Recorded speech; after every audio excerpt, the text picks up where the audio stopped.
Tai Chi Chuan is an ancient Chinese system of martial arts, healing, moving meditation, personal growth, and living in harmony with nature. One of the most interesting exercises in Tai Chi Chuan is push hands, which teaches you to flow in harmony with your partner, to neutralize negative energy directed against you, to unify your mind and body, and to develop a springy and resilient mind, body, and emotions. While push hands is an intermediary step between moving meditation called the form and the fighting called Kung Fu, many people practice push hands for its other benefits. This videotape will give you a detailed analysis of freestyle push hands, so-called because it is done spontaneously with no preset movements. This will teach you to live a more spontaneous life, and yet push hands also teaches you to be more grounded, centered, self-confident, and relaxed. These sessions were videotaped during several classes of Master Bob Klein at his Tai Chi Chuan school on Long Island, New York, and several nearby parks.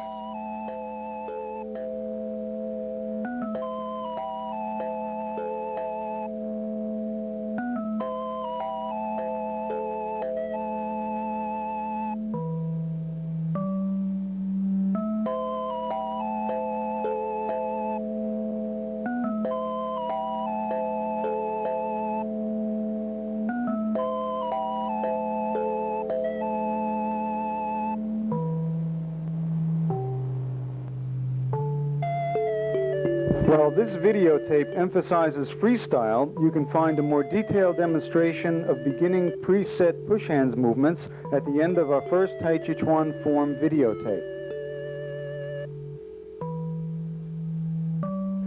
The first section of this video will give you an overall view of basic principles.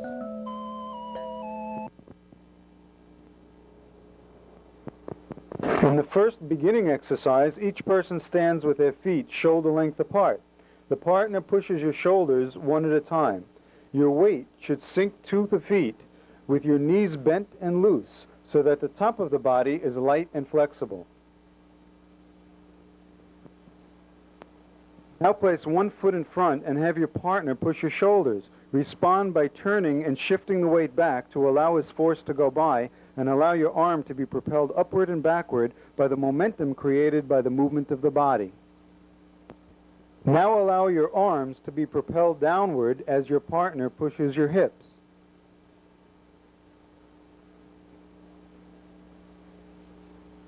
As your partner pushes both hips, substitute his pressure on your hips by placing your hands on his arms, and then turn to the side. As your partner pushes your shoulder to the side, use your elbows to substitute. Now combine all these movements by having your partner randomly push you in all these ways. We next try to push each other one push at a time to get an idea of how to use the body and come up with creative movements. Rick didn't neutralize Bob's push, so they do it over again until Rick learns how to neutralize. That is, to let Bob Klein's force go by.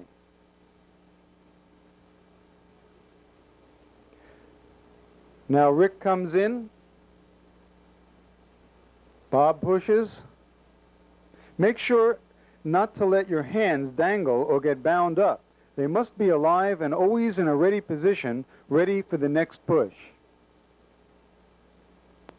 These are the feet positions for the beginning push hands forms. Your front foot is between the other person's 2 feet. Your legs, your feet should be shoulder length apart from side to side, and at least shoulder length apart from front to back, usually a little longer. The first form begins with Rick placing both his palms on Bob's arm. Rick pushes towards the center of Bob's body. Bob intercepts Rick's arm with his elbow. He shifts back and turns. Rick now neutralizes Bob's push. Notice that Bob then pushes onto his left palm using his right palm so he can angle his push towards the center of Rick's body. Now as Rick pushes, Bob just tries to let that push go right by, shifting and turning. As Rick pushes Bob's arm out, Bob substitutes with his left hand, substituting the pressure of Rick's hand, and comes back. Now Bob substitutes Rick's shoulder push with his elbow. you're trying to go towards the other person's center, basically towards their center, and push through the center with your whole body to push them over. Of course, they're going to hide their center and neutralize so that you don't know where that center is and come in. And you're dealing with vectors of force. So if you're coming in here, and he has one push coming in this way, and his other hand is coming in this way to enclose me. So what I have to do is take these two vectors and create a third vector going off in this direction. This one plus this one equals this one. And I see where that combination of vectors is going, and I let him go out in that direction. So a lot of it is based on really understanding the angles and the motions of the forces involved. And you really visualize, you start to visualize the forces and the flow of momentum so that they become very real to you. And or I can do something totally different. Do the same thing again. Let's say you're coming in here and here, right?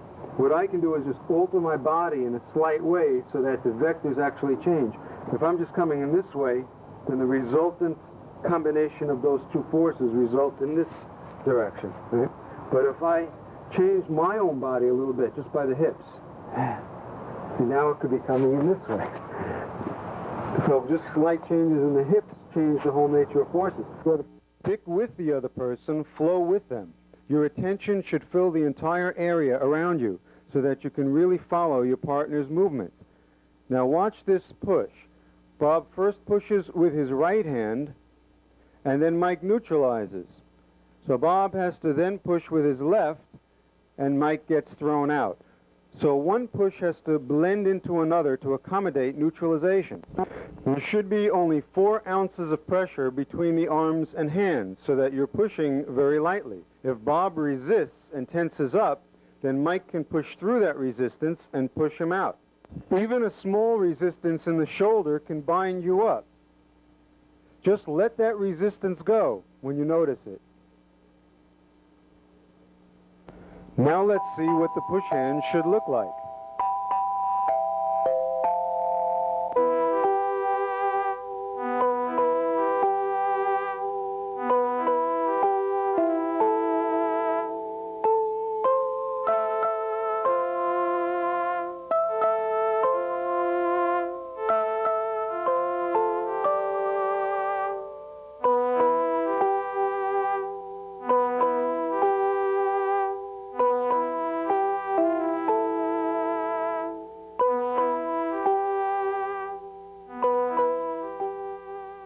When you do a push and different things happen, you should be talking about it with the other person.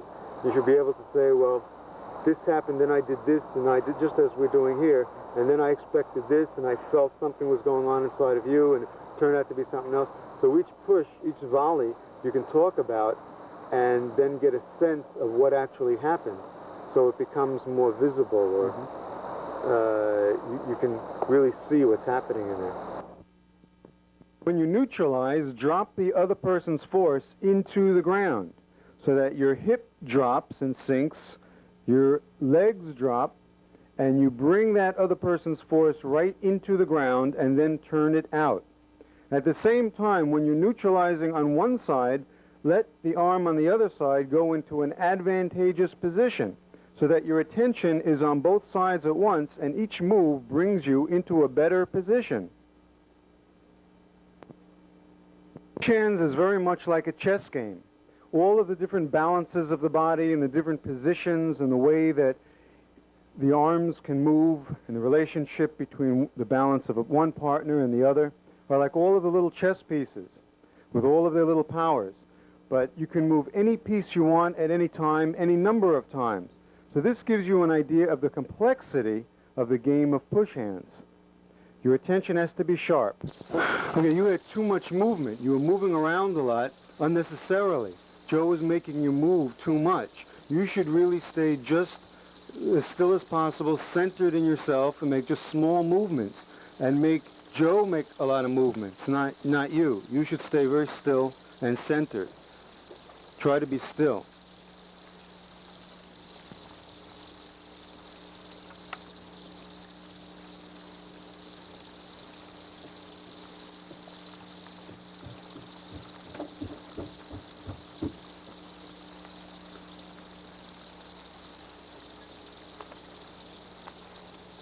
So you don't know what the other person's going to do. You have to be spontaneous and just keep your awareness sharp. Not think about any preset movements. I'm going to come in with this or this. Don't let your mind control your body. Just let that spontaneous part of yourself, the body-mind, have free rein. Let it go. And let it go.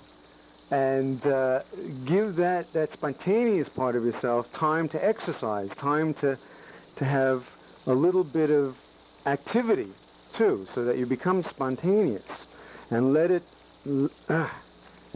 just have a little free rein, that body mind. So you're flowing with the other person, moving with the other person, bringing your weight and the other person's force into the earth. But always have a springy part of yourself, a part that's ready to spring up at any moment. And it's like a living part. It actually feels like it's a living thing. And the push hands that we have between us, like this relationship, as we're flowing between each other, think of that or feel that as a living thing, like a living creature. We're actually creating like a living presence through this interaction that we have with each other, just like in any relationship. And this living push hands creature that we're creating between us can actually at any moment just spring out.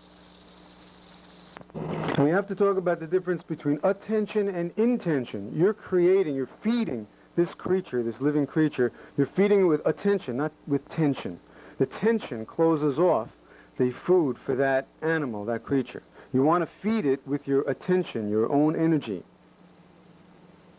Now notice that this animal that you're creating here between you, really feel that as a living thing. And then what you want to do is, this creature that you're creating, give it power and let it spring out. Let it do its task for you. Give the task to that creature, the push hands creature, to then spring out into the other person for you, so you don't have to do the work for yourself. This is the shamanistic aspect of Tai Chi. It's very rarely taught. This is shamanism. And now you have to learn to connect with the other person's root, not just push from your own, but connect right into the other person. So when you're pushing from the ground, the earth, right through the other person. You're connecting with them. That's very important.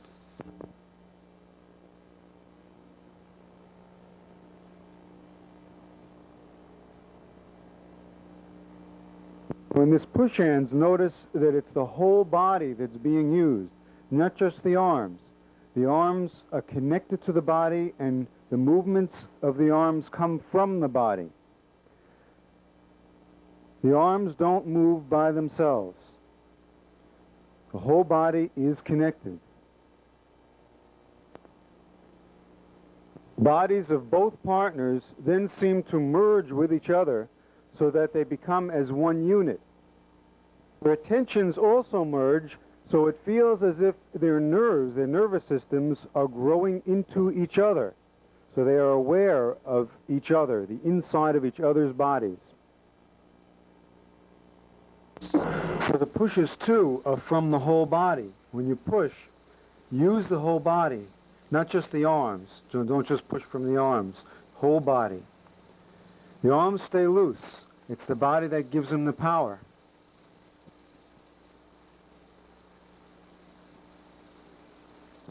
So I use the forearm here. I came in with the whole body, whichever way. And my forearm was against you. So I turned the whole body and came in with the forearm, the whole body.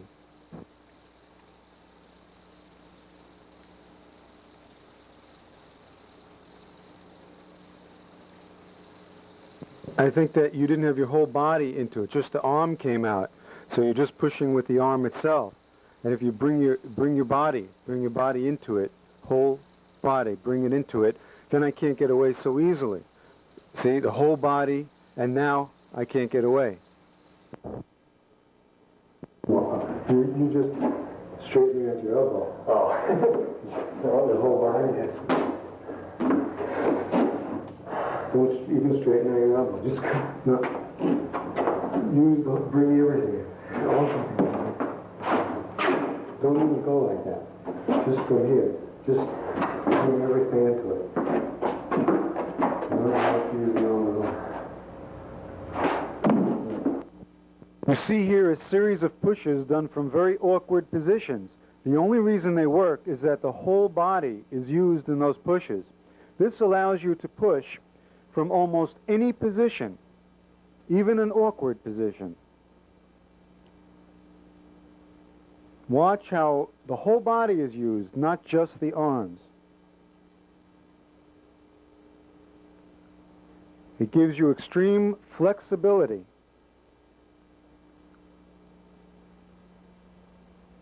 You're pushing here, and here, rather than this, rather than coming back down again. Right.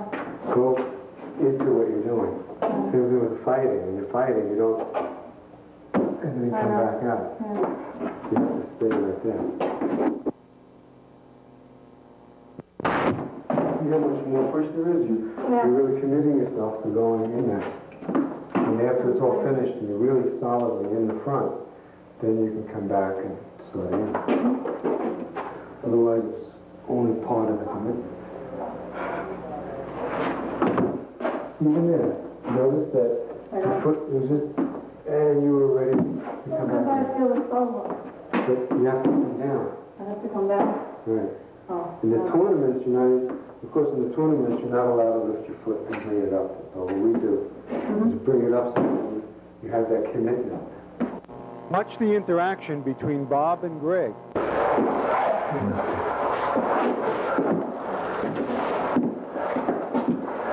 See now here, I'm not doing this, watch. Okay. I'm not doing this. Okay. I'm doing this. You see the difference? So this is the first. Get your legs under you. Yeah. I don't think it will. It's not hard to miss. The first one is. It's not hard to The miss. second one is. Okay.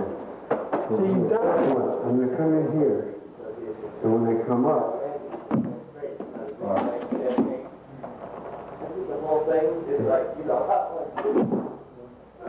and I'm not using the arms to push. If I use the arms to push, what happens? Watch what happens. You use the arms to push yourself back. If I'm using the body, and not just the arm, so watch what happens. I'm using just the body. See, the arm doesn't do much. This is the wrong way to do push hands, with the arms just flopping around, the way some people's minds just flop around.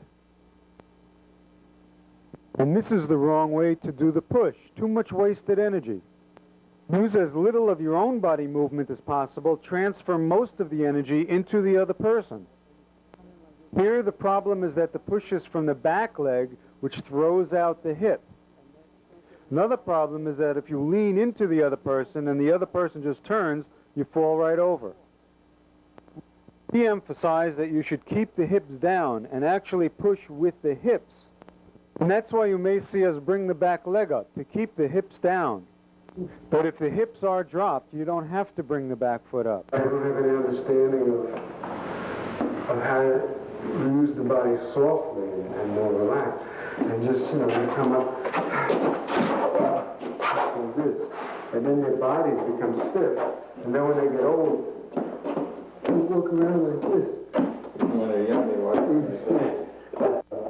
Every time I take a step, the top puts pressure on the bottom part of the body. So how can I let the bottom absorb the pressure of each step? If each step that you take is an energizing step, and it loosens up the body and relaxes you and makes you nice and soft and resilient, then every step you take is going to make you more healthy.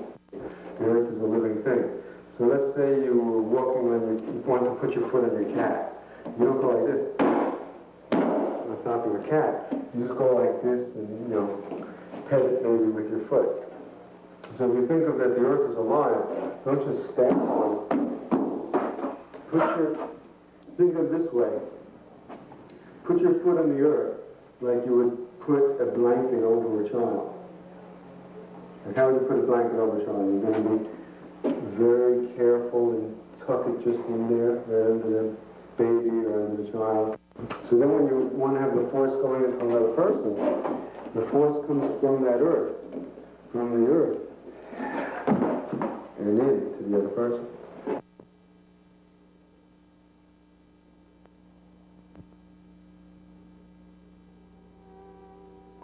Notice that each partner tries to push towards the other person's center to push them over, but at the same time does so with a flowing energy rather than a stiff energy. Each partner must at the same time keep their bodies light, like a puff of smoke or a balloon in the air, so that the partner's force drifts harmlessly by. Bob on the left allows Mike's force to flow into his body and into the ground. Bob's arms are like cotton puffs, floating away, yet at any moment they can firm up to push Mike. The partner's force is neutralized by shifting away, turning, sinking your weight into the ground, and allowing the body to respond to the slightest force of your partner.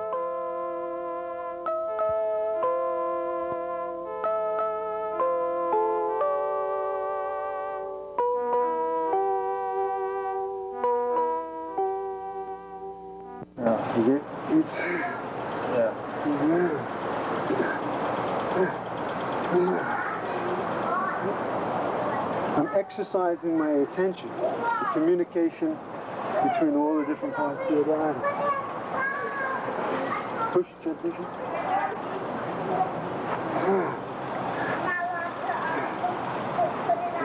Now if I just stayed, if this stayed stiff, if even the one part stayed stiff, you kept pushing in. There would be a limit to how much I could do that. So each part has to play its role. And you notice the different parts that are doing things. Each part is playing. I might even, as you're pushing in, have a little resistance there, rather than just being completely loose. That's why I pushed. I thought I should push through the Yeah, you thought there was tension at some instant, yeah. You thought, and it can even be like the drunken. As long as the attention is rooted and allowed to be floating on top. Okay?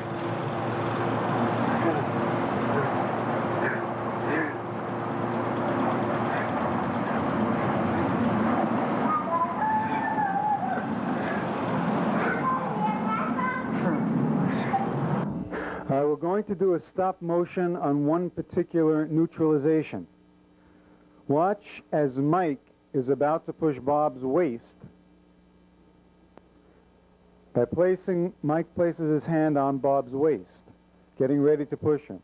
Bob neutralizes by dropping his waist, sinking into the legs, and placing his hand on Mike's elbow, yet putting his hand into an advantageous position, ready to push Mike. He pushes Mike out a little bit, neutralizing Mike, and at the same time drops even more into his legs to neutralize. And now let's take a look at that straight through. And here we go. Very quick motion. As much as possible, I'm trying to follow your movements and not create any of my own.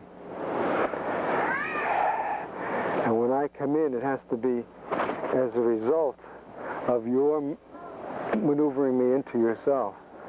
But if I start coming in with movements like this, then you know exactly where I am. So you were pushing my arm out, and if I didn't neutralize, I'd just go like that. So what I have to do is we'll do it on the other side so we can see. What I have to do is to allow the elbow to go and still to have the force come in, to allow the joints to move and still push. So I want to have my body relaxed enough to neutralize, yet the force flows out through all those angles. Just like in a car, they have that ratchet wrench, which comes out in all angles, so you can still screw the bolt in, going in the unusual angles in the engine where you can't get into it so good. So the same thing with the body. As one part is neutralized, yet allow the force to still go through that. And you do that by maintaining the integrity of the image. The image in your mind of the force flowing is what allows you to continue that force. The integrity of the image of the flow of force. That's what does it for you. You come up like this with this hand, you neutralize it.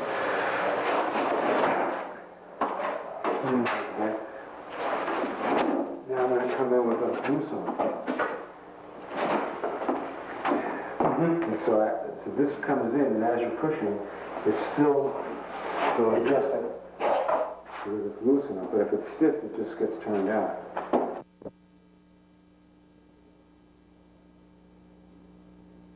Just let that go. Oh, Mama. Yeah, take it away. Yeah. Drop your right hip.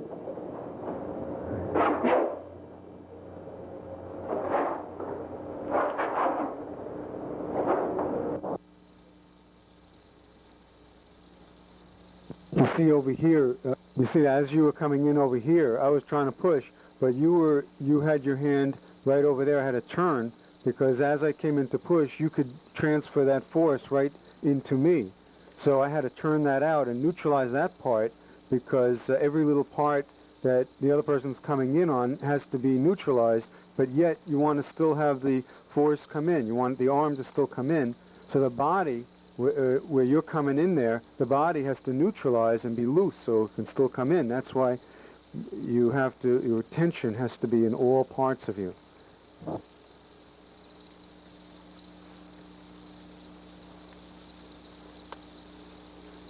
What I'm doing here is, again, I'm taking away this part of the body. So when you're coming in, you're coming into that part, and normally my pushing you, you'd just push more into me.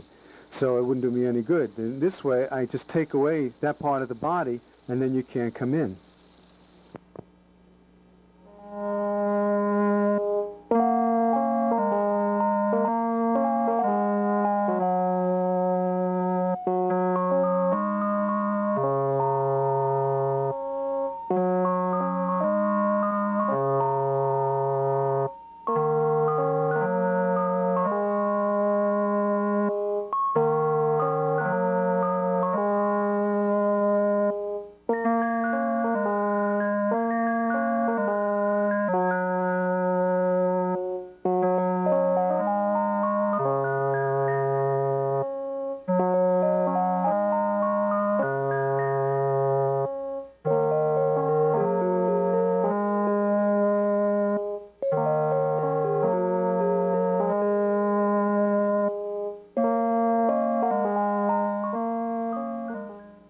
It's very important to neutralize down into the ground. Jerry is tensing up his shoulder as he gets pushed, and he'll get easily thrown over. So he has to drop that into the earth.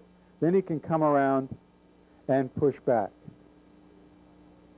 So in this case, when I'm pushing a lot of pressure into you, you have to push out, right, absorb it through the legs. You have to absorb it into the legs, and then just come right into it. So even though I'm pushing right through, there's yin-yang involved because I'm taking your pressure and bringing it into my bottom, into my legs, and pushing out. Always yin-yang neutralization involved in everything you do. Yeah, now watch what would happen. You come in, and I'm just going to turn alone. And you keep following me as I turn. I can't, if I try to neutralize just on a horizontal level, it doesn't work. I have to, everything goes through the root. So if you're coming in to push, and I want to neutralize, I have to neutralize through the root, down and out. If I just do it by turning alone, your hand just gets stuck in there and stays in there. In fact, I would be, again, the same thing. In fact, I would be pushing you into me. See, so everything has to come in, and I'm substituting here, I'm substituting the pressure you're putting in here over here, so that my body can move away a little bit. But also, as I substitute and you come in, I sink and then let it come out, everything through the legs. Vertical and horizontal neutralization turns into a spiral. Let's take a look at that push segment by segment. You see how the push is neutralized down into the ground and spirals around and then comes back up.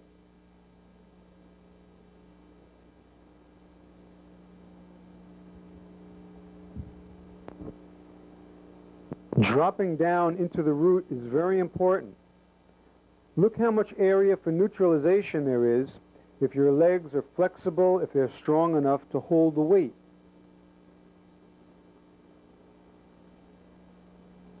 Let everything go down into that root. Keep the front knee bent when you drop down and lean back, but the weight is actually in the back leg. Flexibility and strength of legs are very important. The weight just flows back.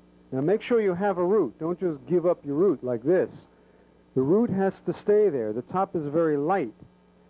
And the weight, the pressure is taken in like a backwards wave, just like a reverse wave, into the ground, into the root. Don't give up that root. Allow the force to flow and sink. There's a lot, this is very high up here, see? You're allowing Rick's pushing to bring you up out of your root. Even as he comes in and he's trying to push into you, sink. Sink. Let this whole thing just drop into the legs. You want to take this force that he's coming in with on top and neutralize into the legs. All neutralization is into the earth in some way. You're doing this type of thing. You're getting in like this. Now come in again. You just sink.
Jerry, your weight is too high. Your whole body is going up like this, rising up from the bottom.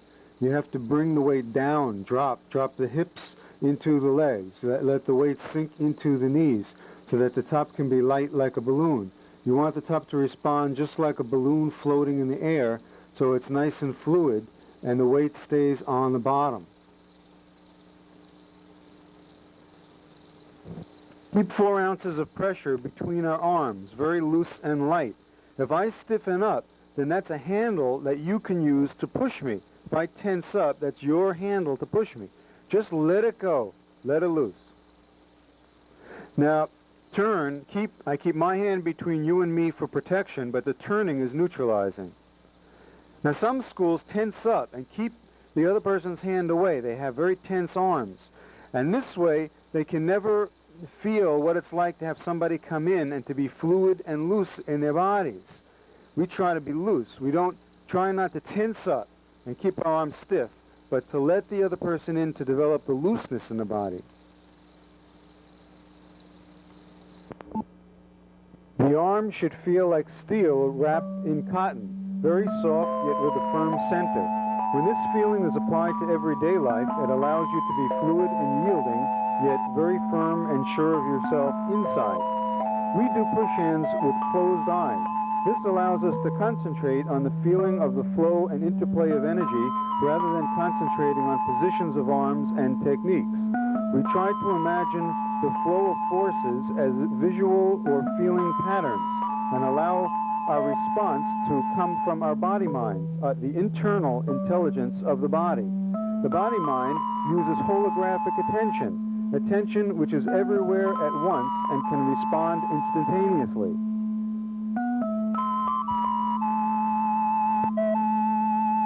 Let's look at that push in stop motion. Bob pushes with his right hand and Mike neutralizes his shoulder. So Bob pushes with his left hand and Mike is thrown out. And now we see it at regular speed.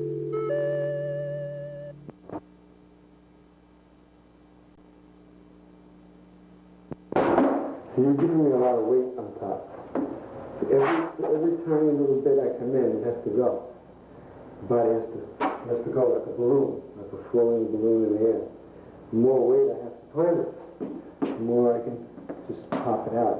If I don't have any weight to play with, it just goes. I can't pop it out. It's just like a balloon, just going to float away. But as you come in, you're coming in today. Trying to get rid of that weight on the top by sinking it into the body, keeping it down. And so I might give you some weight at the beginning. Then when you come in, you let it go. It comes back.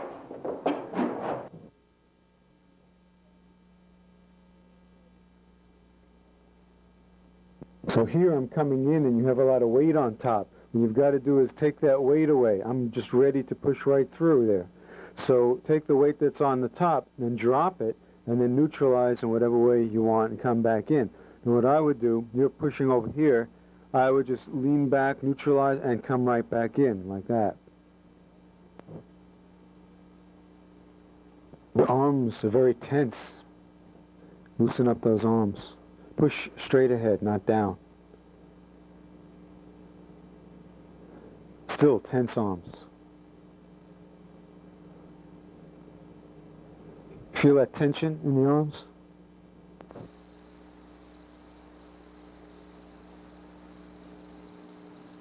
Your hands have to be alive, always with your tension in it.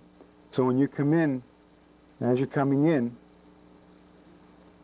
my hands have to be ready to adapt to the changes in what you're doing and come in. Watch how just by relaxing and letting go at the right time, Bob can throw Mike off balance. All Bob did was to let go.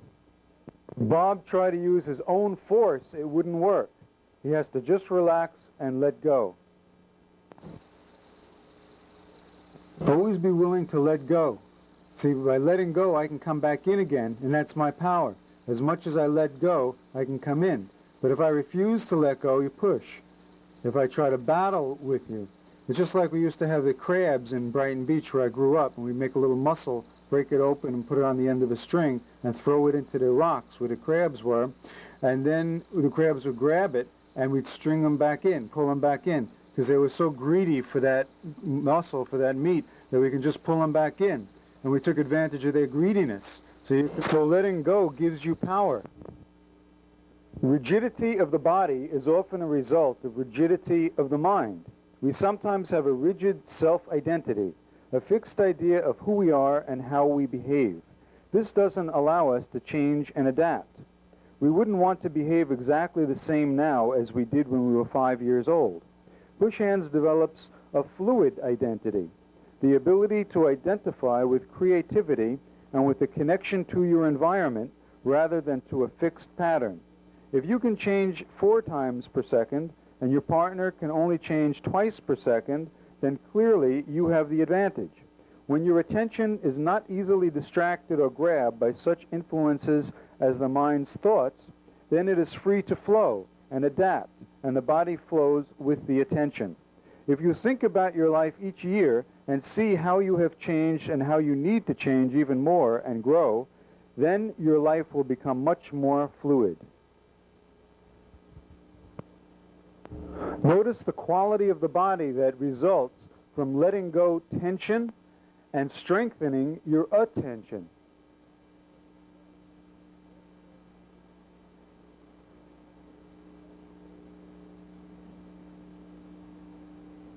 And if some situation comes up and you're so programmed into a certain self-image that you have to react to it in a way that's not going to be effective, and you know it's not going to be effective, but you're only reacting to it that way to fulfill that image, then the image is not doing any good.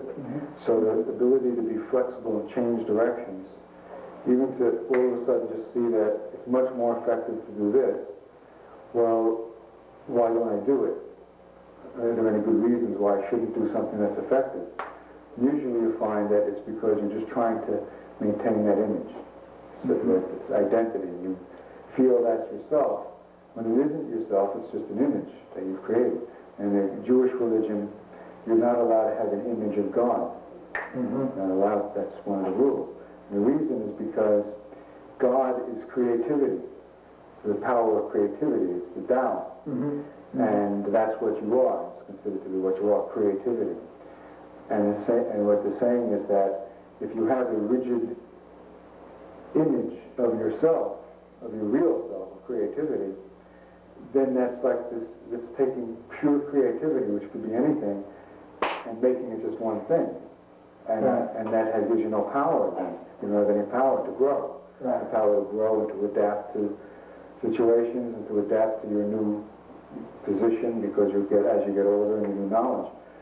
So in here in the push hands, we do these little changes and take the force and just change the direction of the force very quickly so that we become fluid. Our attention becomes fluid and we can change and adapt to it. So this way, our self-image also we learn to be more fluid. And we don't have an image of it that is a blockage to creativity.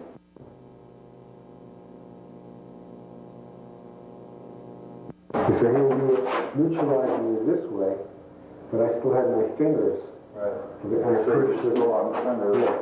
You neutralized the heel, but then you brought the fingers into play. So my hand was dexterous enough to do either way. Now here, you're not responding here. And drop into it, and go. And go. You have to respond to everything. There you go.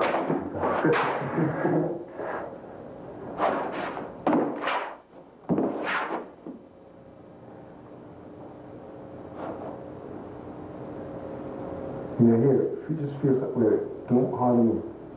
And just push a little bit this way, up this, towards the side with this hand. Push. Quickly.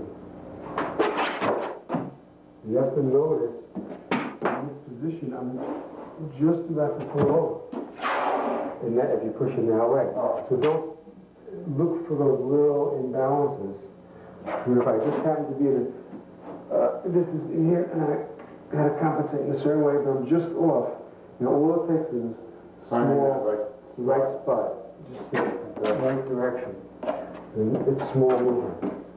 If you're trying to, let's say if you're just ready to go up, let's say here, just for arbitrary purposes, and I don't really have that exact spot, I have it here, I'm going this way instead of this way, then I have to do all kinds of things to try to get you over.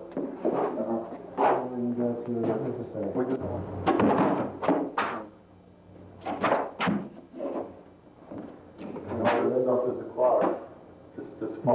It's just fogging it. And what you have to do is really see within that cloud the balance. Always keep in mind that balance. Don't let the other stuff distract your attention.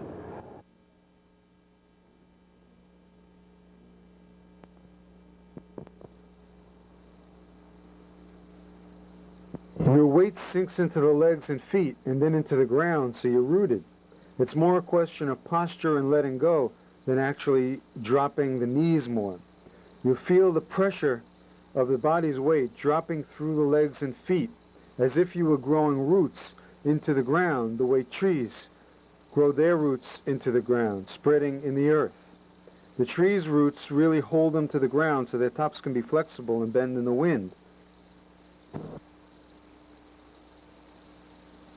Everything you do in push hands either comes into the earth or springs out of the earth. The earth is part of every interaction in push hands, either by taking the force in or bringing it out. The earth is very much a part of push hands. It has to be considered in every interaction. Drop in your root. Drop in your root. Take that down into the root, into the legs. Right. Bring your weight down. Down to the leg. Follow what I'm doing. Follow into the legs, into the root. Follow. Drop down. Right. Down, drop. See the weight on top here, you have a lot of weight on top, and I'm able to push and drop that weight. Drop that into the ground, into the legs. Don't let me push on that weight. Don't bring your body over like this. Keep it down in the legs. Drop into the legs, right. Keep it down, down, and come back up, right. Right, down, and come back up. Drop, drop, drop, and follow. Drop, yeah, can't keep the weight up there. Drop it down, sink. Sink into the legs.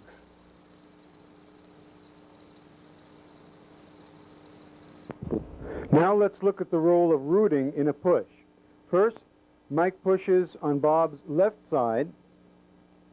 Bob turns to the left, neutralizing, and sinks into the ground, into the root. Now Bob turns the other way, sinking even further, turning Mike out. Now Bob's right side drops and left side comes up. He drops even further. Now Bob comes up with both sides, and his body comes up as well from the root. Now he turns, turning to the right, and his body comes up further. And this is straight through now. Notice the role of rooting in these next two pushes. When you come into me, don't rise up first. Don't pick up your body first. First bring your body into me, into the root, and then come up through me, push through me. You have to go into the root and up, bounce in and come up. Otherwise you get excited too early and you lose your power.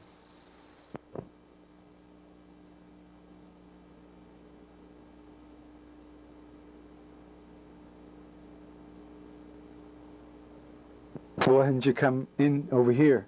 Why don't you come in right over here and just go? Because you came up. That's why. You lost your power because you came up and you didn't push in. See? You rose up and you pushed me down and I just sunk into my root, so you lost your power. You're pushing me down, you can't push. You have to stay down. You stay down in your root as you're pushing me. Push me up. So you push me now, push in, and stay down in your root. As you're pushing, you continue to stay down. Shift through the bottom into me, come up through me, but go through the bottom to come up, right, and come through. In this case, Mike's hip is up, it's sticking out. The top of his body is over, and Bob is going to throw him over because of that. Now, Mike's hip drops down. It drops down, stays down, and when Bob tries to pull, he can't do anything until Mike once again picks up his hips. You have to remember that this whole Earth, this whole planet that we're on, we're like little pimples on the top of this planet. We're just tiny little dots, like little mice running around on the planet. And the planet is so huge. And we think that we're kind of independent. We kind of ignore this down here. We only pay attention to people and the things that we make and the things that we do. And the Earth, we kind of make believe it's not even there. But of course, it is there all the time. We cover it up with concrete, and we kind of ignore it. Everything we want it to be just man-made. So, in our thoughts and in our minds, we kind of forget the Earth too, our feelings. Our feelings are kind of, we're like this, separating ourselves from the Earth. And we're very stiff, and then when we get old, we walk around like this. We have a cane like that. So, if we can always take the Earth into consideration with every step we make, and each step realize that we're sinking into the Earth and we're coming out of the Earth. We're sinking into the Earth and we're coming out of the Earth with each step. So it's always to have the Earth beneath us, this huge, huge ball is beneath us with every step we take. Then we have a lot of power. We may be a little pimple or a little mite, but we got this huge ally behind us. If anybody bothers us, we got this big elephant ready to protect us, because we don't have much power in ourselves.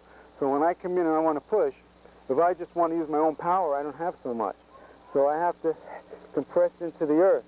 I have to connect to the Earth, because the Earth has a lot of power. And then when I come up, it's really the Earth that's pushing, not so much me as a little tiny person. Turn right into the other person. But remember to dig your force into the ground before you turn. Just like you're digging with a shovel. You dig with that shovel. Really go into the ground. And lift it up. So here, I'm really going into the ground. And lifting it up. The sky gives you this fluidity, flexibility, the ability to change, the imagination. The earth, the solidity, the distinctions between things, between one movement and the other, making everything nice and crisp. The water, in some systems, the water element is the ability to merge. You push to be able to absorb that force. See? Neutralize. And then the fire is just like a volcano. Again, from the earth that fire comes. Well, there wasn't much fire. But the fire allows you to come out of the earth. Spring out. The enthusiasm, the joy. Enthusiasm. Enthusiastic now. Yeah. Push.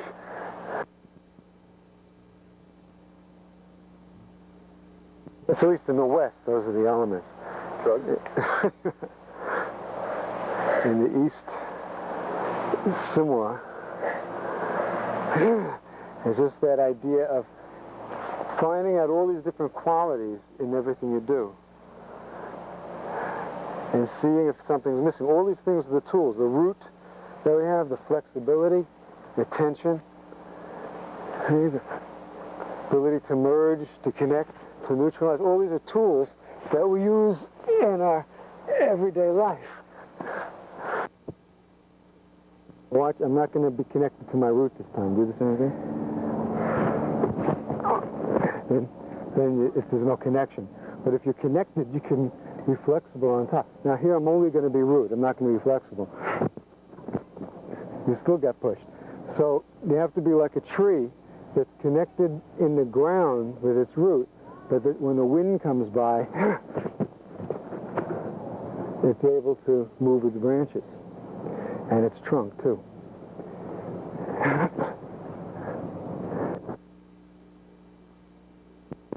I just let you go into.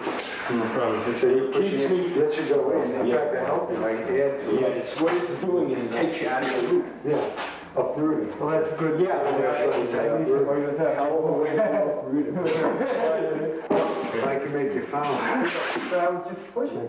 That's hard to. It's really is. You really have to concentrate.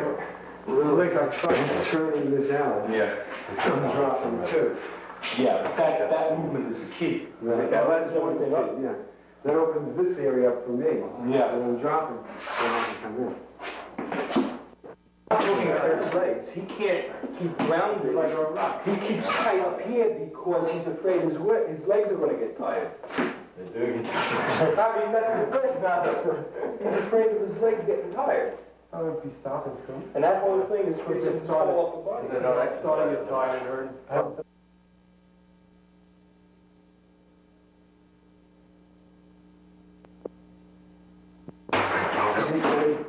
Your hip was coming out when you were about to come in. Just stop it. Yeah, that's the side of it. You have to compress. Rather than coming in, you compress into the root. Yeah. You don't come in this way. It's not the legs, the hips. See, here, it's just like bumping into here. I'm just going to roll. But if I want to have an expansive approach, let's change legs. It's going to expand after the stop. So I think it's getting too much already. It's compression. I got it.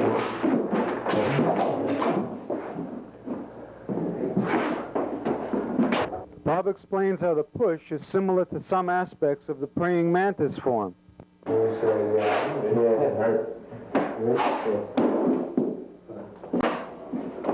not this. It's not this.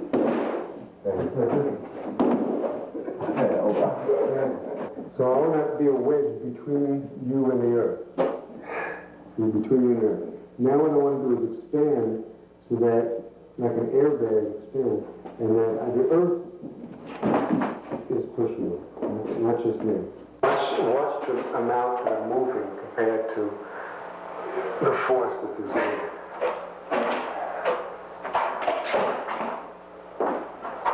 Again.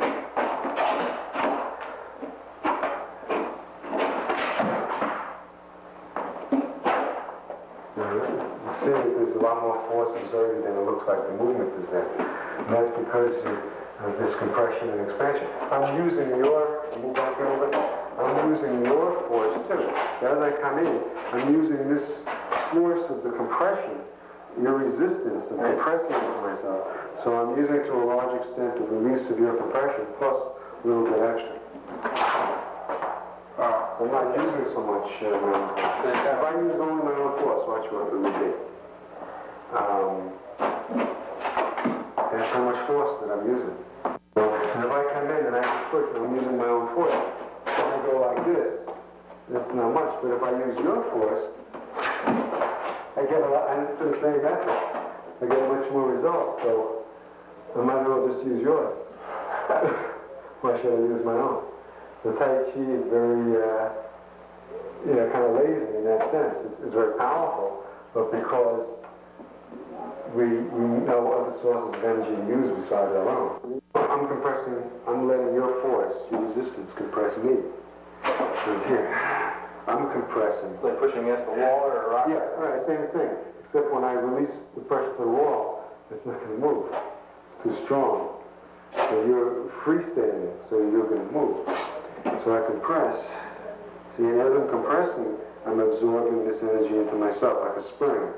You push on the spring and it absorbs that energy. Then at a certain point you can't push anymore, you get tired and you kind of let go. And all that force that you put in there is now shooting back into you. So the force that... If I get a good stance, right? Well, it depends on the abilities. Wait, Okay, get a good stance. really good, okay. Now I'm going to compress. And the more you resist, the more force I have to work with.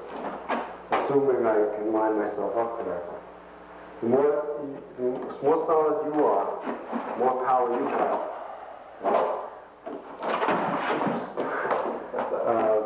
The better it is for me. In other words, the more powerful you are, the better off I am. Whereas in an external style, the more powerful the other person is, the worse it is for you. But this is the opposite. Watch how I'm going to let go. I'm not even doing anything there.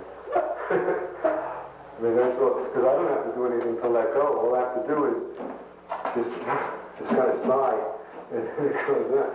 See, so give me a lot of resistance here. And watch it. So I'm not doing anything. And at the point where I'm compressing, watch the feeling of my letting go. Just letting go. It's just like a spring. You hit a spring, and you get thrown back. The spring isn't doing anything as I'm compressing. So I could always add my own too. If I don't use compression, I can't get anywhere. There's no push. It's senseless.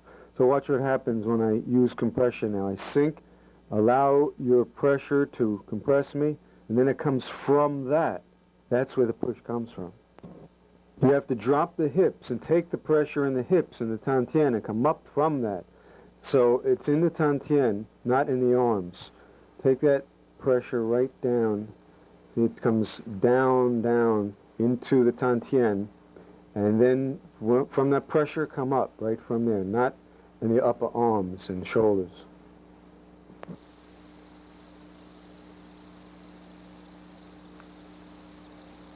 So one thing you're doing when you're pushing, you're actually leaning into me. You're just using me for support. And then you just fall over, just right down there, because you're just leaning into me. You're not springing from the ground. You have to sink in and spring from the ground. Right, but don't go backwards either. Don't spring backwards.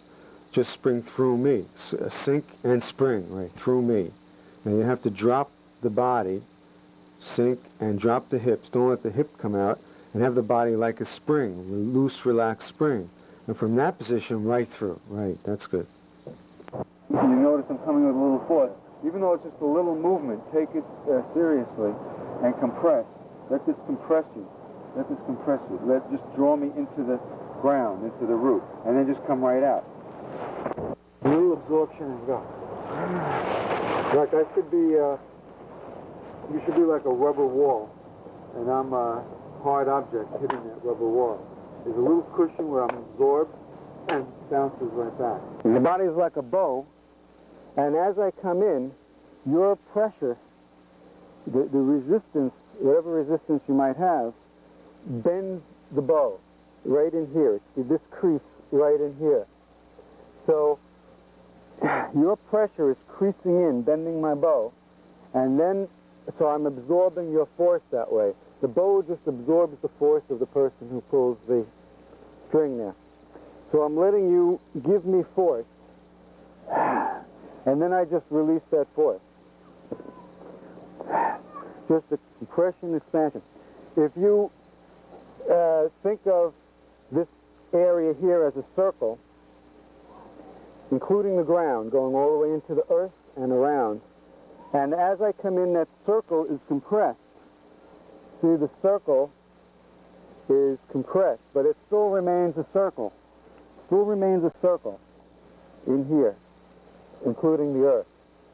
And then that circle is compressed and expands.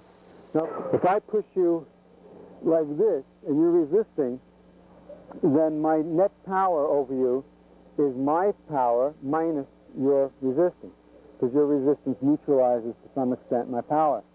But if I can come in and use your power, if I can just take your resistance and absorb it and send it back into you, then the net result is the addition of my force and your force. Making this short one, it wasn't this, watch. Right. It wasn't this. This one, the arm didn't move compared to the body. It's just the bottom, the leg, absorbing your pressure, compressing, absorbing it, and then letting it go. Feel it right there. And the bottom of the feet. The upswing is not that important. The what? The up part is not that important. It's the compression. It's the gives you the power. And if you store my pressure, then you can give it back to me. If you just resist against it, you don't get it. That's right. And if I take it away, your power is going to lead you into your own destruction. My own power precludes my storing what you have on top of mine so that I can expand Yes, the use of that. Okay. The use of it. And also, your own power will then lead you to falling over. Your own power leads you to failing. Because normally I think your power leads you to succeeding. But in this case, if your power is used to resist some other person's power, then when the other person's power is gone, you just fall over. In other words, you have to give up yourself. You have to give up that resistance.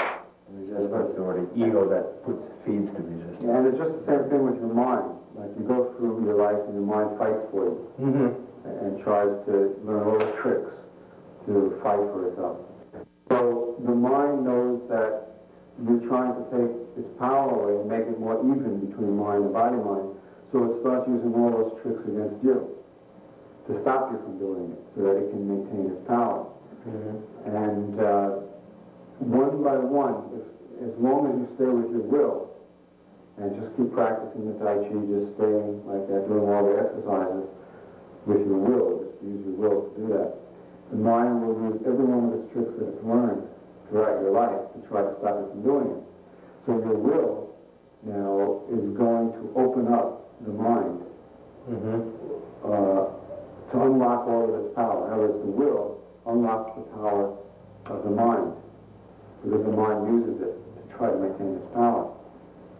So the will becomes the key to unlock the power of the mind. And all this time throughout your life, the mind has compressed or stored all of that power, all those tricks.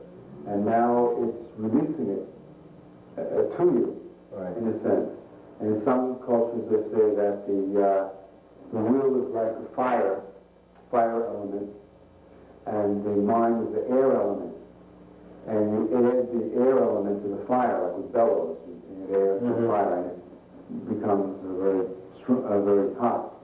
And then you melt ore with it, like iron ore or copper ore, whatever it is.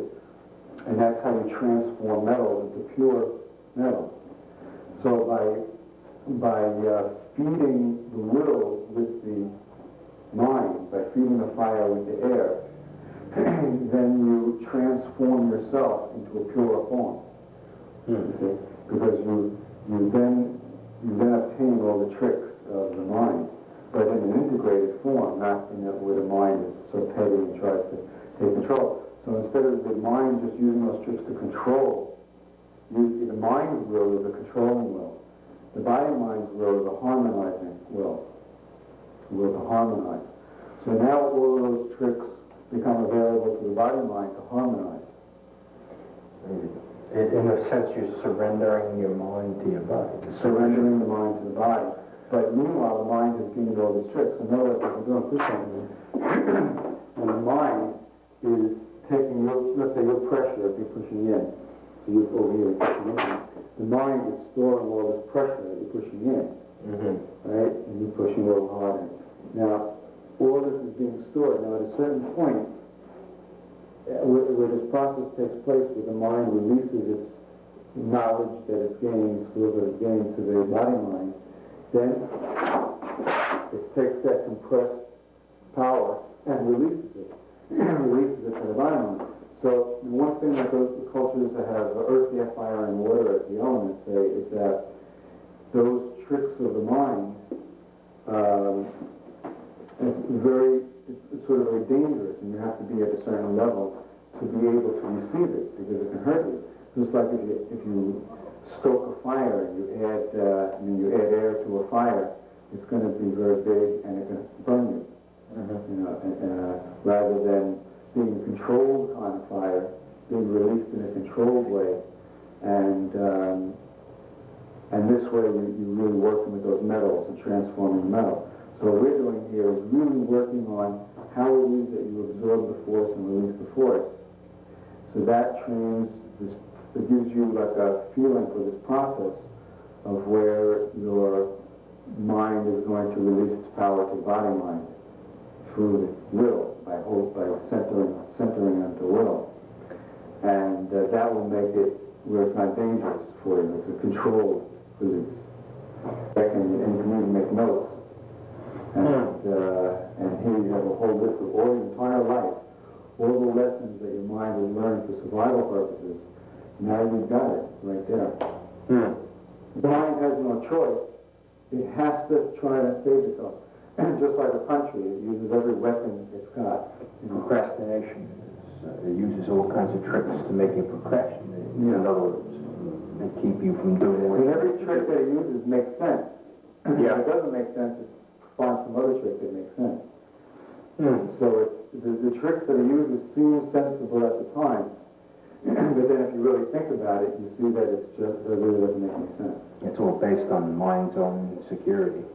Yeah, it's not willing to share. It has to do with sharing. In some cultures, the whole culture is based on the giveaway, like the American Indian culture. And the whole social interactions is based on this process of giving away to other people. And there's a whole set of rules of how you give away, who you give away to. But our mind, being in a Western society, is based on collecting. You get more than somebody else, you win. Right. In American Indians, how much you give is a measure of your status, not how much you can screw somebody else out of. So because our minds are structured in such and such a way, this is a very valuable aspect of the push hands to help us, in our particular structure of our minds. So in the Indians, as much as you give away, there's always somebody else who's going to give to you. So you always get, you're never without enough to live on. Everybody gives everybody. So here you're accepting from the other person as you push, and you're giving. And there's this process in pushing hands of accepting and giving of the force.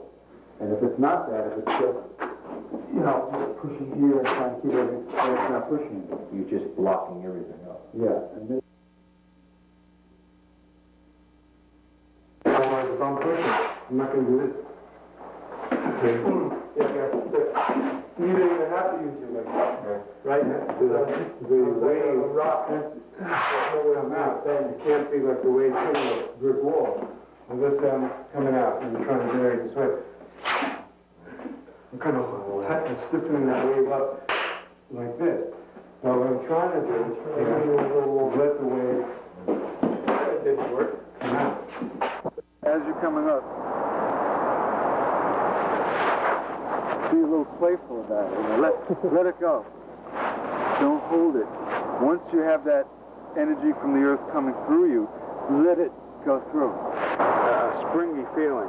As the force comes in, you see it giving it that, as long as you let it go, and then you can come back.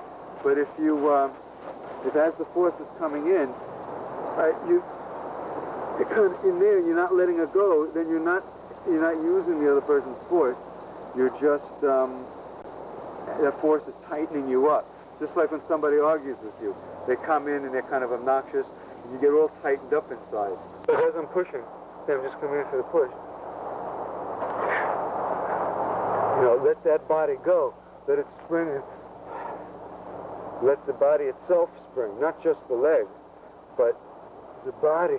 Let it expand and then drop right back into it. Just like, let's say, an explosion. If you ever see something exploding in slow motion, maybe, everything kind of explodes and goes up, and then it just kind of drops and falls back in. So the body explodes and it comes right back in again. Right. A lot of people say, why do you come out and back? Why don't you just come out and stay? Because a lot of traditional classical Tai Chi just, and you stay. But that's because what I want to teach is to let the attention flow out. That your attention isn't just limited to within your body, to within your skin. That your attention fills up the whole world of your experience. So a lot of people say, where's your mind? Where is your mind? And your mind is filling the entire environment that you're aware of. So if you start to experience your whole world around you as being yourself, and that your attention can flow freely in your body, outside of your body, all around in the earth, everywhere you want, your attention can really flow everywhere, then you'll be much more connected. So this allows you to release that attention. You have to think of the force that's coming out. In a sense, you have to let it go, just like a bow and arrow. If you held on to the arrow after it went out, it wouldn't go very far. You want it to go. Always just concentrate on the integrity of the image. The image being slightly compressed, always ready to spring out, and at the right moment, it's like a mouse trap. At the right moment, when just that mouse touches it, it goes. A lot of power. The spring doesn't stop to think, it just goes. It's called no mind. Some things are more smarter than we are. The spring sometimes is smarter than a human. Because a human has to stop and go, oh, let me see, is this the right position? But a spring is just going to go. Quicker on the draw. What slows me up sometimes is I'll think that, well, if I push here, that you may neutralize and I'll wind up falling over. And I'm not going to be able to maintain the center. Well, what you do is you maintain the integrity of the image. So as I'm pushing and I have the image of really releasing that force, and as soon as the force is released, it goes back. So if you neutralize, and it goes back. So you need the return, too. It can't just be where the image is that the force is going to take you out, and you're depending on the other person to stop you, because that might not happen. You should think of like a slingshot. You pull it back, you let go. The action of the power is just let go. That's where the power comes from. And when you let go, it shoots out and comes right back again. You can just come in this way, and just, because you have that compression and expansion, the letting go of the compression will be letting go. Instead of letting go this way, just internally with that image, you're letting go of the force that's being compressed and expanded, and that's good too. And that's really that's what's doing it anyway. But at the beginning, we say, do go like this to really get the feeling of it. Let's say in a punch, in the fighting, you want to send your energy out. And then once the energy is completely out, then this is finished already. What you want to do, sometimes what people want to do is they want to push and keep the energy in that arm and not release all of it, not let go. They don't want to let go of all the energy. So they're stuck in their own power. Their own power traps them. Yeah. So the more power they want to come into the other person, they think that the way to do it is to generate as much power as possible. And that concept traps them. The way to really do it is not to generate as much power as possible, but it's to release as much power as possible. Whatever energy you have at the time, really release it into the other person. And once it's released, once you've released it, then you're finished and you go back to what you were doing. Now, when you push one way and you neutralize it, I don't just want to push, I still have to return to the center in a certain way. The way I return to the center is that the second push goes through the center. In other words, watch my body. The second push isn't just out here. The second push comes from the center too.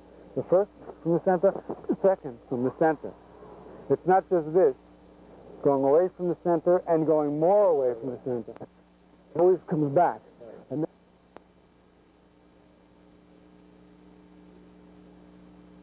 the mind is always going to the extremes. You know, it's always extreme. Going to one way. Oh, one way, one way, one way.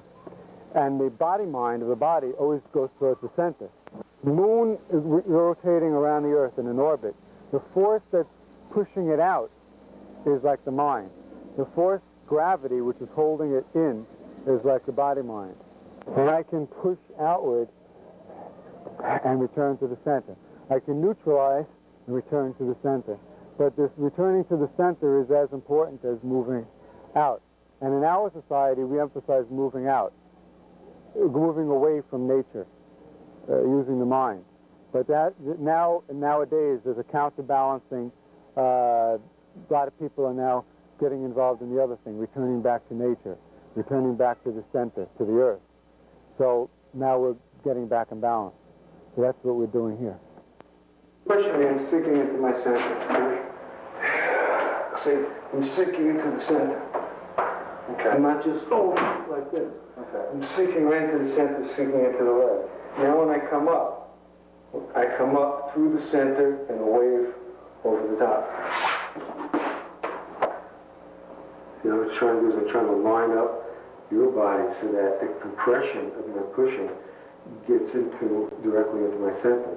And you try to keep lining up your body so that doesn't happen. So that my compression more goes into your center. We're each trying to hit in that point it did line up. But at the point where it doesn't, and you're lined up, let's say, I'm not trying to line up with the center with this hand for compression. See, if I get to this point, and now it's you who are lined up, then you go.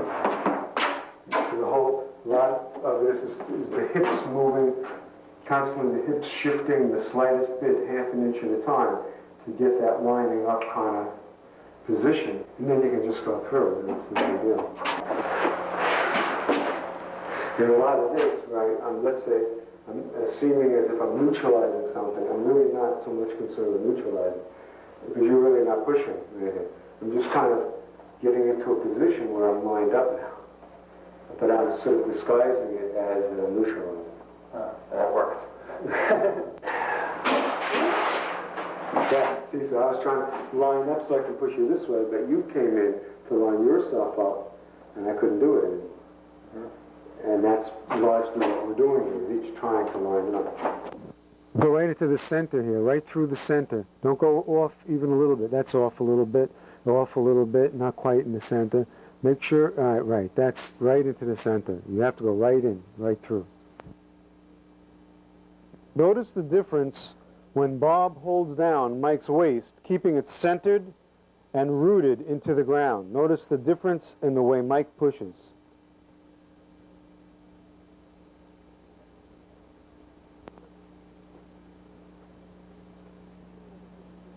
Crazy, it's like a little mini hurricane comes in.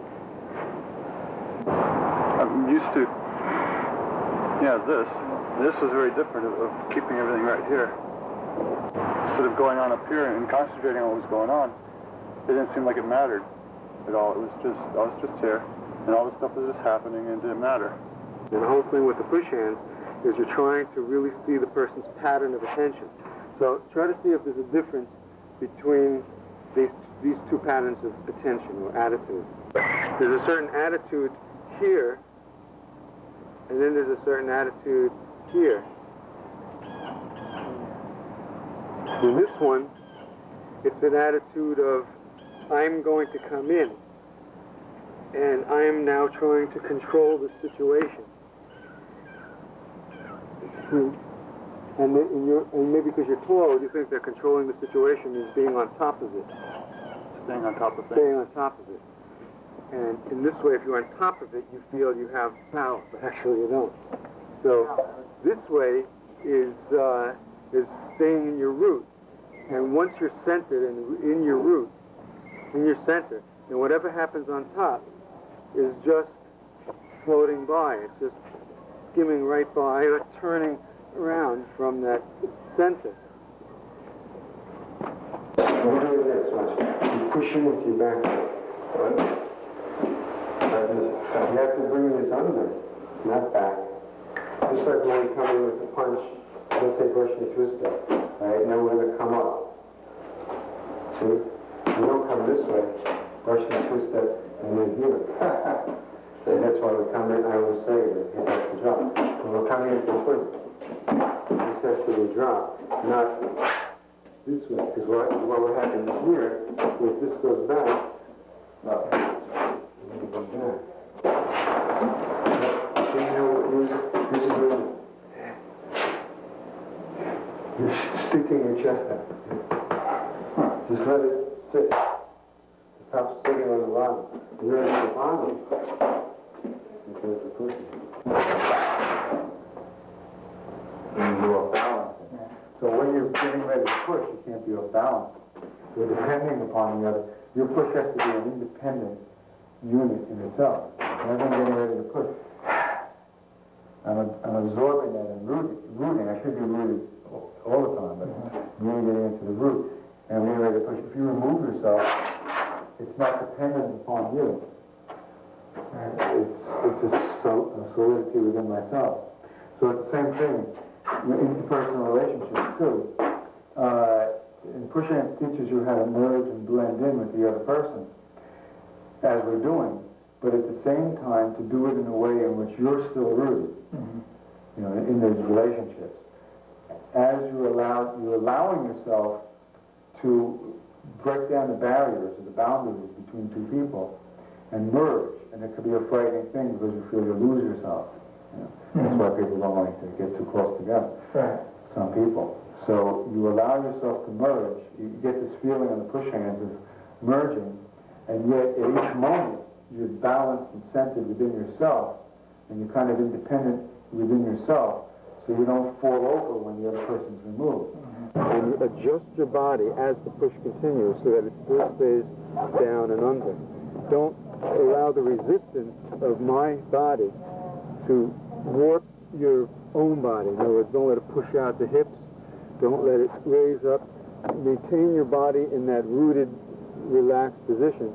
And as you do whatever you do to neutralize me or stop me, I have to constantly adjust my own body right in the center. Right. Don't come up. You don't raise your whole body. Just allow the shoulder to roll. The shoulder rolls out, and this comes in. Be able to isolate one part. So if this part I'm pushing up, just isolate it and let that roll out and not allow the whole body to get off center.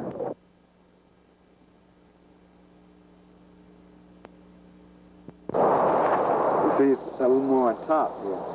I think your attention might be on the top. Where's your attention at that moment? There. It should be here. Yeah. Not over here. This is an inconsequential thing. In other words, my attention is here, and if this stays here, the fact that you've been pushed over is just a secondary thing.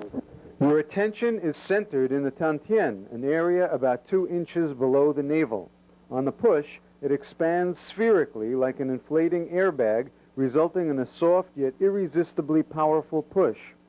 Practice filling the entire sphere around your body with your attention, both above and below the earth.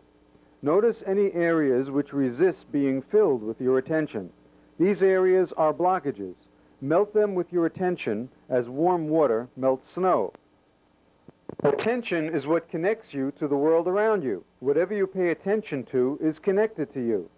The Earth's attention is gravity, because gravity draws things to the Earth.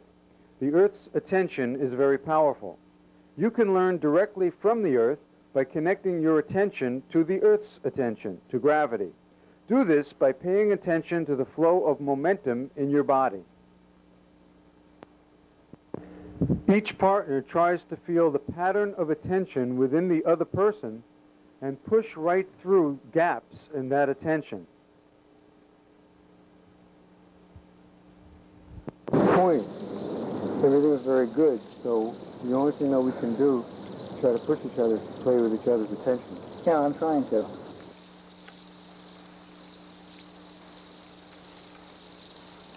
Now here, the attention is spherical, and it's filling up this area. Your attention is connected to your root, and you have that kind of a good connection to it. Now also connected vertically and connected spherically. Turn more.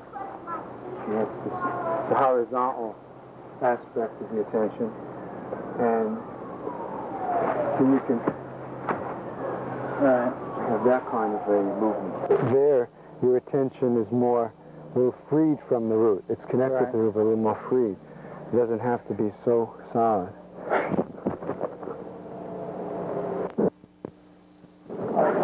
You can start using some of the movements from snake, crane, mantis, monkey, drunken in the push hands.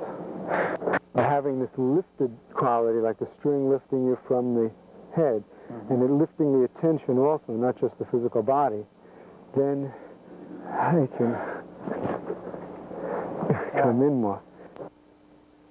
Now here, if I just would have done that, and I didn't put a little push over here at the end, you wouldn't have gone over. And I had no idea I was going to need to do that. My attention wasn't on here. It was in here, ready, but yet, as this various things were going on here, something inside of me, my attention sensed that it just required a little push over here to go over, and I let it to my attention. I gave the job to my attention to do, this push hands thing, not trying to think my way through it, like maneuvers of should I do this, should I do this.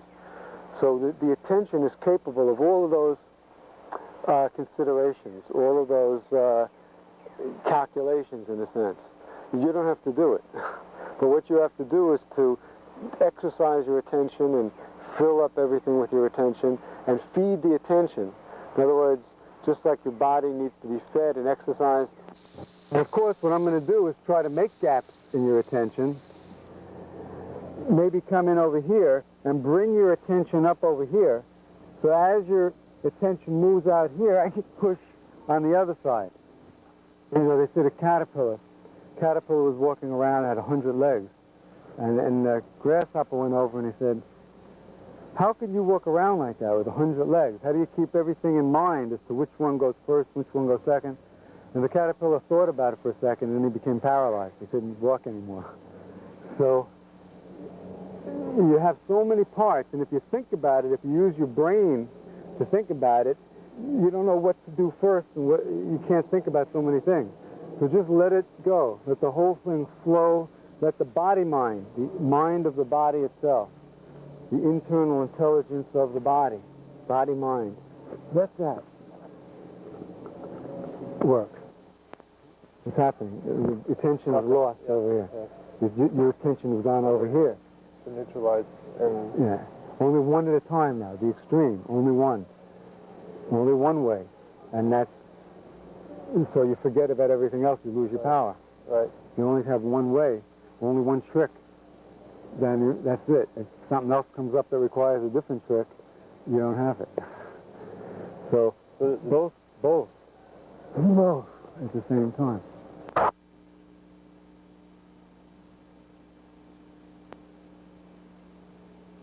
It's your echo of expectation. You're expecting me to repeat the same movements time and time again. And then when I don't, you're going for what you expect to happen. It's called the echo of expectation. So what you have to do is to reset your expectations each moment and not necessarily assume the next moment is going to be the same as the one that came before. Otherwise you'll be lulled into expecting something. And then if you don't allow yourself the possibility that I'm going to push, then you get pushed over. But if you react as if I was going to push, then you're going to make an arbitrary movement that I can then take advantage of, pushing this way. So you have to be kind of in between.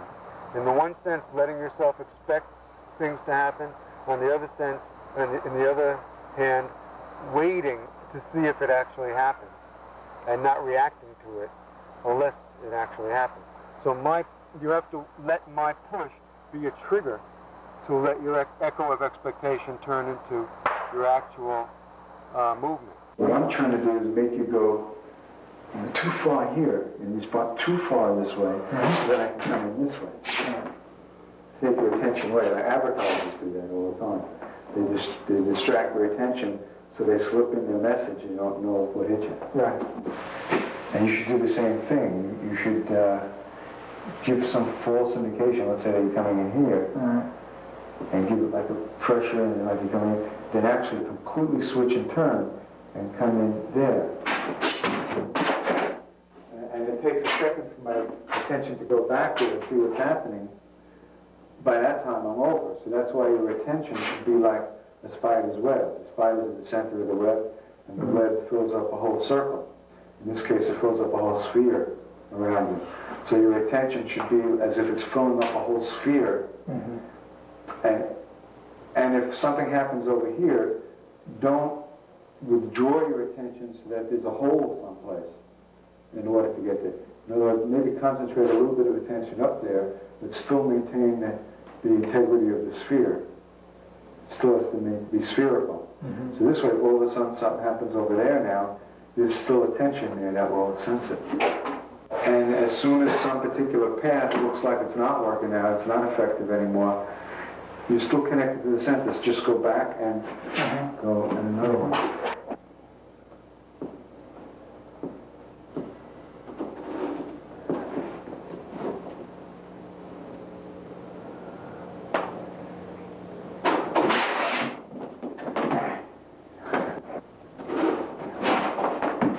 If you're in the forest and you're hunting for food and there's jaguars around waiting to eat you, if you're in that situation, your senses are going to be sharp. Your attention is going to be very exercised there. Every snap of a twig, because it's important. Anything might be important. The sound, the smell might be very important for your life, might depend on it. Energy within us, the attention energy, creates the pattern around which the body grows, the behavior grows, emotions, the mind, all go according to this pattern of attention. That's the energy that everything grows from. The attention is the communications between all the cells of the body. That's attention. That's one part communicating with the other. And there's billions and billions of interconnecting communications. Chemical communications, nerve communications, all sorts of communications. So the attention is all of these communications. And how one communicates with the other determines how you are as a person. That's just what you are. And a lot of people think now that cancer can be caused by the lack of communication between cells. So one cell doesn't know that it should stop replicating, certain kinds of cancer. And a lot of diseases may be caused by this lack of communication between parts of the body. The attention should be voluminous and yet intricate. Voluminous but intricate. There are definite principles about how things work in the forest, but yet there's a randomness to it. So the same thing here. Allow yourself to be random, to be let go, and yet adhere to the principles, sticking with the other person, non-resisting, rooting, following, uprooting. I'm trying to take your attention. I'm trying to play with your attention. to freeze your attention. I want to freeze it so that I can come in and do whatever I want. The sick part of the body, and you just concentrate on it and try to get that part to communicate with the other parts, with the feet, with the hands, with the arms, with the neck or whatever. Just whatever part's sick, have it communicate with the other parts. You probably find that it starts to get better. It's probably usually because of a lack of communication there. Because the body could, in most cases, can really cure itself.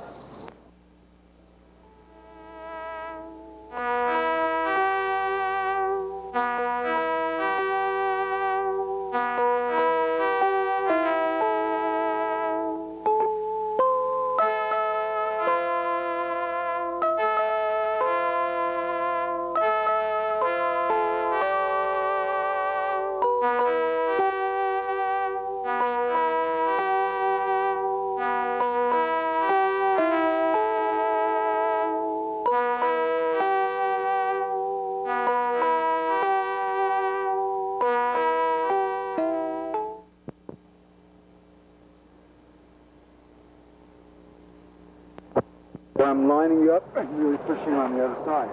So you try to get the person in a pattern or a rhythm and then break it and come in. Yeah. So a lot of times we'll put ourselves in a vulnerable position. And we'll come in here and be too vulnerable just to lead the other person in, to make them feel there's something to push against. And then actually we have the situation under hand so we can just turn it out. See, now what's happening here, sometimes people prepare to push. They think that in order to do something, they have to make a big preparation about it. So when they're about to push, they go and then push in. So if you're doing that, you're making a big preparation. Again, you're making a big preparation.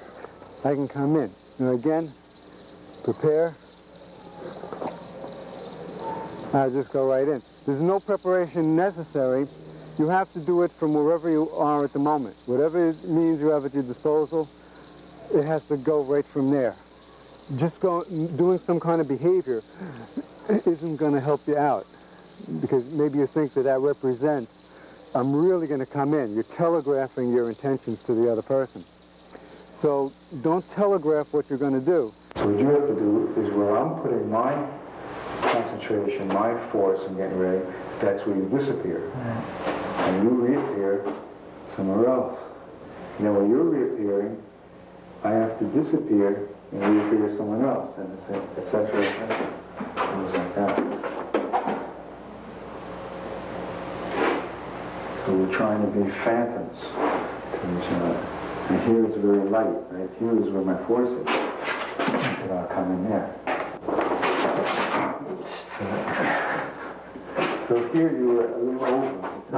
Yeah. So what I did is I let you push. I gave you some feeling of resistance here. Mm-hmm. So as you pushed, you were kind of over here. And then I just removed this, removed my body, mm-hmm. So I removed the support that you were depending on, right. And then added a little force of my own. So now I'm playing with your expectation. All right. We have an expectation of what's going to happen. So if I can set up an expectation, and then I'm coming in with like this with a certain balance, and you're expecting, and you're going to neutralize it in a certain way, and then I just change. The more I'm able to change, and yet keep in mind, keep my attention on all the possibilities of balance and force. The more possibilities I can see, the more aware I am, the more I can move from one possibility into another. And keep trying to, like being in a forest and hiding behind the trees and running from one tree to another like hide and go seek the balance. But I want to build up the trees, the things that hide me, with your expectations. In other words, your expectation of what I'm going to do is what I'm hiding behind. I'm creating an expectation. And then just trying to lock you into that expectation and going someplace else. Now here, something happened too. So you were pushing in here. Now what I did was angle my arm in such a way that your pressure against me was coming in to you. Just using my arm as a lever in this case. So as you were pushing here, this neutralized, but this came in. So you were, I'm trying to get into positions where you're pushing yourself, using your force against you.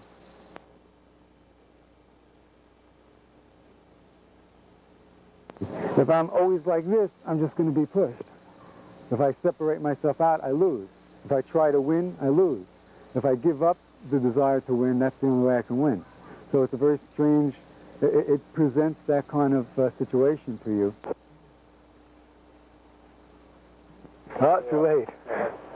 This is yin, it's neutralizing. As much as one side is yin, going into the earth, that's how much the other side should be coming from the earth, out from the earth. So it's balanced. Try even amount. Right, so it's all balanced. And I'm just being thrown, but yet the net result inside of you is zero. Yeah. So what I did was I thought neutralize. First neutralize. Now if you come up, but then I can do something else. Now here, if I was pushing, as much as this side was coming out, this side over here was going in through the earth. So the yang side only had as much power, the forceful side only has as much power as the passive side is passive. So the passivity is as much a part of your power as the aggression. Always one side has to be yin and one side has to be yang. So as far as the hips go, so if you're pushing, let's say in some way you're pushing in, and I'm absorbing into the left side, the right side comes up. If I want the left side to come up and throw, then the right side has to go into the earth. But I can't, if I have both sides yang, then it's up here. If I have both sides yin, then it's like this. One side yin going into the earth, one side yang coming out of the earth. You know, all this stuff, I'm coming in with different things here.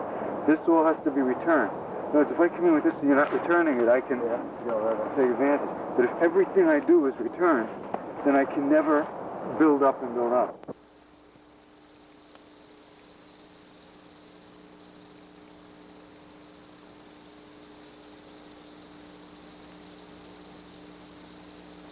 Notice the way, as one push comes in, that's channeled around, and as that's being channeled around, the other person uses that channeling to come back again, and then this person rechannels it, and each pulse of force can go through all kinds of machinations until it finally comes out into something. Each person is taking that ball of energy, let's call it, ball of energy, and just tossing it around like almost playing volleyball, tossing it around until it drops or comes out in some direction.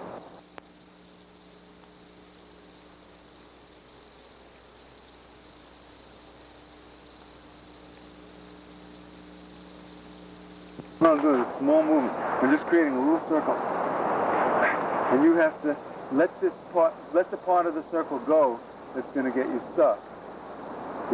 My yang side is over here. So my yang side has to be your yin side. It has to be very yin. Drop, and loose. Now, my yin side has to be your yang side. So it comes out on that side. So you're neutralizing by becoming yin where I'm coming in. So where I come in, there's nothing there. But now, over here, you come out. And of course, I try to also do the same thing. And you come out here, I try to be yin and neutralize that one. See, now here, your left side became dead. I came in, and I was coming here. Nothing was happening here. As I'm coming in, you come in and fill up this space. So I'm filling up your space, and as I fill your space, you have to fill this space and drop take the weight away from this area where I'm coming in and bring it into this area where you're coming in. So now I pass by and you come into me.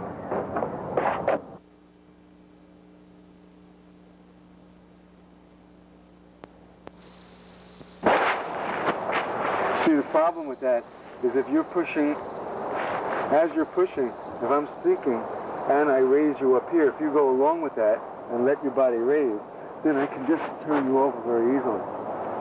So what you have to do is as I'm raising it up, drop and come in on this side and throw me out. I'm creating a curve for you to come up. So what you do is go with that curve, but then change the angle of the curve and come in around on this way. So you're letting yourself go up and then around back and through, just like a question mark, a big question mark and through. So let me go the way I want to go. Let me put all my force and energy and attention into there, and I just go up and out. And so here, instead of coming up now, and then you would neutralize that way, here I came in this way and brought that question mark in that way. You should have a sense in your mind, like imagery. If I'm coming in like this, of the circle that's being created, I'm creating this circle. Now where is that going to wind you up? Is it going to wind you up down over there? Or can you take the circle and let this be loose enough to go across the top, but bring her right back in through the earth, through the legs, into the bottom, and make me come out the other side of the circle? Who's the one who's going to go out which side of the circle?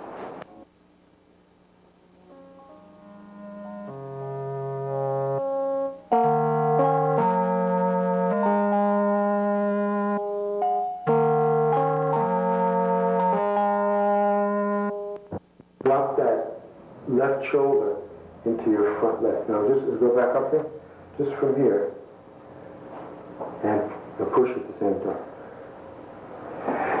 Now push up. You're creating a circle at this angle.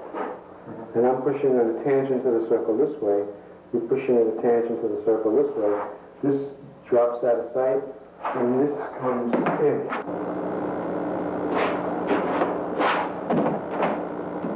Notice how the spinning turn works. Mike shifts his weight into the back leg. First, pushing against Bob's body with his hand and trapping Bob's arm under his elbow. Then as he turns, he pushes more against Bob's body. Mike's right hip turns, sinking into the ground, and weight in the back leg. Turns even more, sinking the right hip and turning, and now he releases that hip and springs Bob up. Everything's really a spiral. When I say turn, it isn't just on a horizontal axis. It's spiraling up from the ground. So this is spiraling down to the ground, where I'm pushing in, and where you're coming out, it's spiraling up from the ground, as far as this force that's being created. This spirals down into your root, and this spirals up from your root.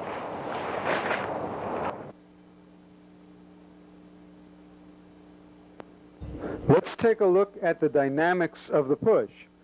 First, Marion drops and roots herself, lining her body up right behind Bob's body. Then she begins to rise, rising with her legs and her body, and her force goes out through her arms, but the force comes from the body. When you're doing the push, the arms do come out, but it's not that you're pushing with your arms. In other words, I'm not just using my arms to push, because that's just muscle tension. What I'm doing is I'm using the whole body and springing it out like a wave, and as part of that wave, the arms flow with that wave. So the arms are not pushing like that by themselves, but they're just a continuation of the wave itself.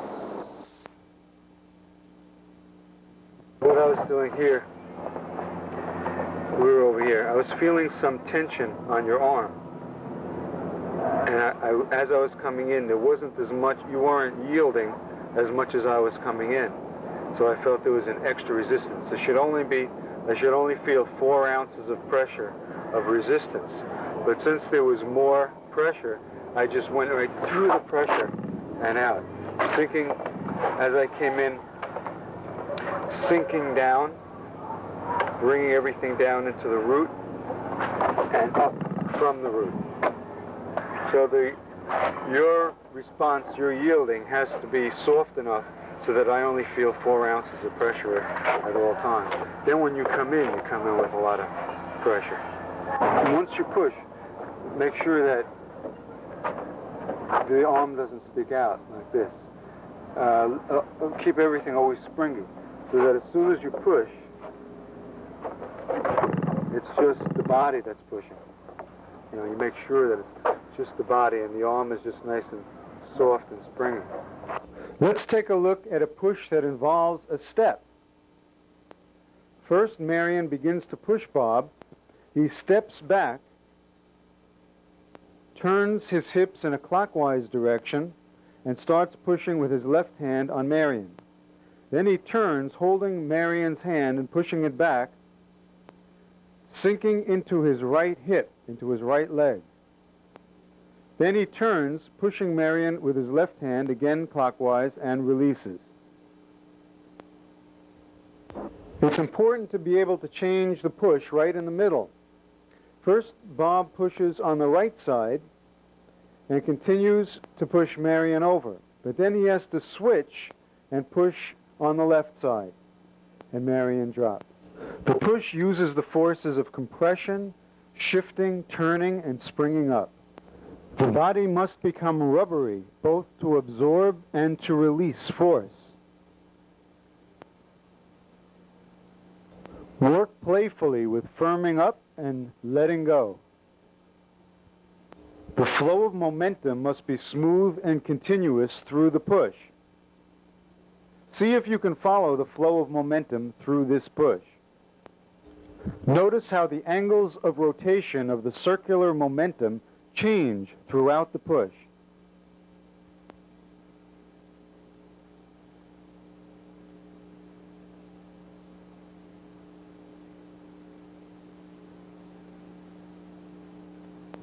There has to be a birth of this living creature that we're talking about here, this internal power.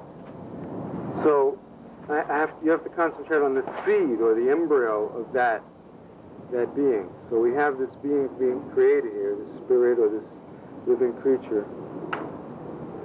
And now you want to give birth. The birth has to be small. The seed has to be small. So if I come in here, and you're constantly keeping this creature alive, sustaining it. Now this creature is giving birth, you could say, to power, giving birth to power. The seed of that power can't be big. It can't be a big seed. Otherwise, it's too big for its britches. The seed is even bigger than the creature itself in this case. See, here I'm coming in. The seed is too big. So you want that seed to emanate from a tiny place within the creature. You want that push to be coming from a very tiny little seed. And then mushrooming out. So the push is like a mushroom. It starts out as a tiny little seed in your center. The center is the seed. Your center is also the seed. And from those two little seeds, there's a whole growth that takes place. But the growth has to start out from small and come out big. If you start out big, nothing happens. So just think in small terms.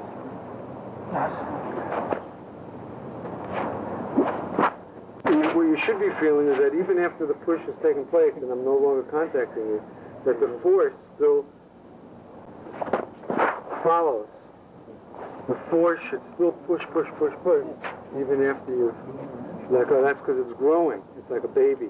And it's still growing, even after the push has come out. It's just like a living process. And the push hands is a living process. It takes place just as any living process takes place. And all the things we do, push hands, form, all these practices we want to try to really feel how nature works, and to move and to use our attention and our imagery in the same way that nature itself works, so that way we join with nature. The inside becomes more natural. We allow the natural part of us to grow. And the mind starts thinking in natural terms, using natural analogies. The whole method of using the body is very flowing, just like the way animals move. And that's the way we learn to live in harmony with nature.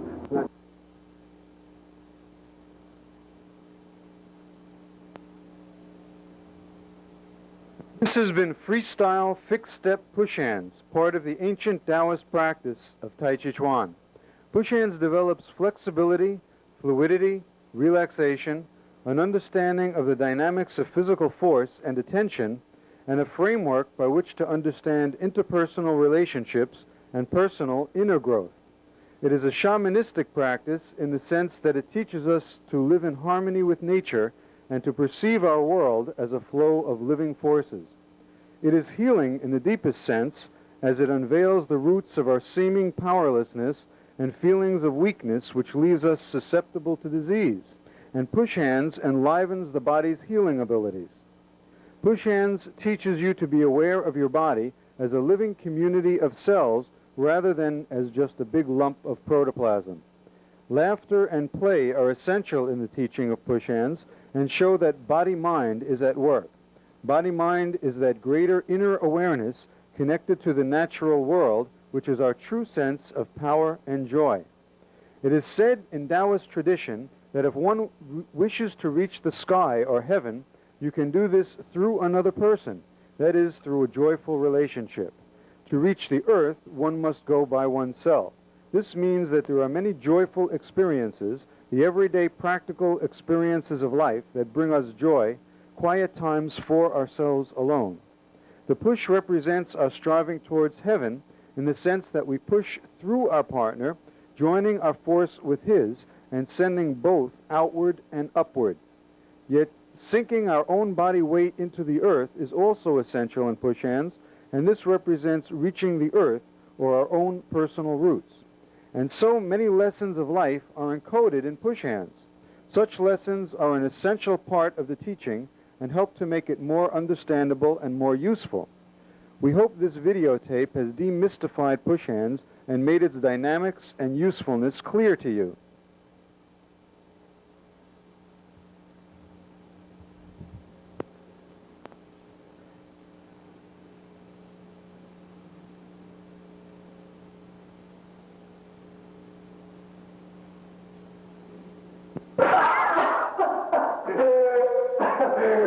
Yeah.